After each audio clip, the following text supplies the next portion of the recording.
ರಶ್ಮಿಕಾ ಮಂದಣ್ಣ ವಿಜಯ್ ದೇವರಕೊಂಡ ಕೆಲವೇ ದಿನಗಳಲ್ಲಿ ಹಸೆ ಮಣೆಯೇರಲಿದ್ದಾರೆ.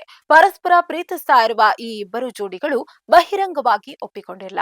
ಮದುವೆಗೆ ಸಕಲ ಸಿದ್ಧತೆ ನಡೀತಾ ಇದ್ದು, ಅದರ ನಡುವೆಯೇ ಅವರಿಬ್ಬರು ಒಂದು ಗುಡ್ ನ್ಯೂಸ್ ನೀಡಿದ್ದಾರೆ. ಅದೇನಂತೀರಾ? ಈ ಸ್ಟೋರಿ ನೋಡಿ. ಅದೇನಂದ್ರೆ ಮತ್ತೊಮ್ಮೆ ವಿಜಯ್ ದೇವರಕೊಂಡ ಮತ್ತು ರಶ್ಮಿಕಾ ಮಂದಣ್ಣ ಜೊತೆಯಾಗಿ ನಟಿಸಲಿದ್ದಾರೆ. ಈಗಾಗಲೇ ಡಿಯರ್ ಕಾಮ್ರೇಡ್, ಗೀತಾ ಗೋವಿಂದಂ ಸಿನಿಮಾಗಳಲ್ಲಿ ನಟಿಸಿ ಅಭಿಮಾನಿಗಳನ್ನ ರಂಜಿಸಿದ್ದ ಈ ಜೋಡಿ ಇದೀಗ ಹೊಸ ಸಿನಿಮಾದಲ್ಲಿ ಒಂದಾಗ್ತಾ ಇದ್ದಾರೆ. ಈ ಚಿತ್ರಕ್ಕೆ ರಣಬಾಲಿ ಎಂದು ಶೀರ್ಷಿಕೆ ಇಡಲಾಗಿದೆ. ವಿಜಯ್ ದೇವರಕೊಂಡ ಒಂದು ದೊಡ್ಡ ಗೆಲುವಿಗಾಗಿ ಕಾದಿದ್ದಾರೆ. ಕಳೆದ ವರ್ಷ ನಟಿಸಿದ್ದ ಕಿಂಗ್ಡಮ್ ಸಿನಿಮಾ ಬಿಡುಗಡೆಯಾಗಿತ್ತು. ಅಂದುಕೊಂಡ ಮಟ್ಟಕ್ಕೆ ಆ ಸಿನಿಮಾ ಕಲೆಕ್ಷನ್ ಮಾಡಲಿಲ್ಲ. ಈಗ ಹೊಸ ಸಿನಿಮಾ ರಣಪಾಲಿ ಅನೌನ್ಸ್ ಆಗಿದೆ. ಇದು 14ನೆಯ ಸಿನಿಮಾ ಆಗಿದ್ದು, ಗಣರಾಜ್ಯೋತ್ಸವದ ಪ್ರಯುಕ್ತ ಟೈಟಲ್ ಟೀಸರ್ ರಿಲೀಸ್ ಮಾಡಲಾಗಿದೆ. ಮೈತ್ರಿ ಮೂವಿ ಮೇಕರ್ ಸಂಸ್ಥೆಯು ರಣಬಾಲಿ ಸಿನಿಮಾವನ್ನ ನಿರ್ಮಾಣ ಮಾಡ್ತಾ ಇದೆ.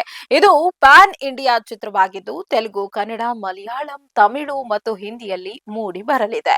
ವಿಜಯ್ ದೇವರಕೊಂಡ ರಣಬಾಲಿ ಎಂಬ ಪಾತ್ರ ಮಾಡ್ತಾ ಇದ್ದು, ರಶ್ಮಿಕಾ ಮಂದಣ್ಣಗೆ ಜಯಮ್ಮ ಪಾತ್ರವನ್ನ ನೀಡಲಾಗಿದೆ. ಅಂದಹಾಗೆ ರಣಬಾಲಿ ಸಿನಿಮಾದಲ್ಲಿ ಐತಿಹಾಸಿಕ ಕಥಾಹಂದರ ಇದೆ. ಸ್ವಾತಂತ್ರ್ಯ ಸಿಗುವುದಕ್ಕೂ ಮುನ್ನ ಭಾರತದಲ್ಲಿ ಬ್ರಿಟಿಷರು ನಡೆಸಿದ ಹತ್ಯಾಕಾಂಡದ ಬಗ್ಗೆ ಈ ಸಿನಿಮಾದಲ್ಲಿ ತೋರಿಸಲಾಗುವುದು. ಬ್ರಿಟಿಷರ ವಿರುದ್ಧ ತಿರುಗಿ ಬಿದ್ದ ಯುವಕನಾಗಿ ವಿಜಯ್ ದೇವರಕೊಂಡ ಅವರು ನಟಿಸ್ತಾ ಇದ್ದಾರೆ. ಈ ಸಿನಿಮಾ ಮೇಲೆ ಅಭಿಮಾನಿಗಳಿಗೆ ನಿರೀಕ್ಷೆ ಮೂಡಿದೆ.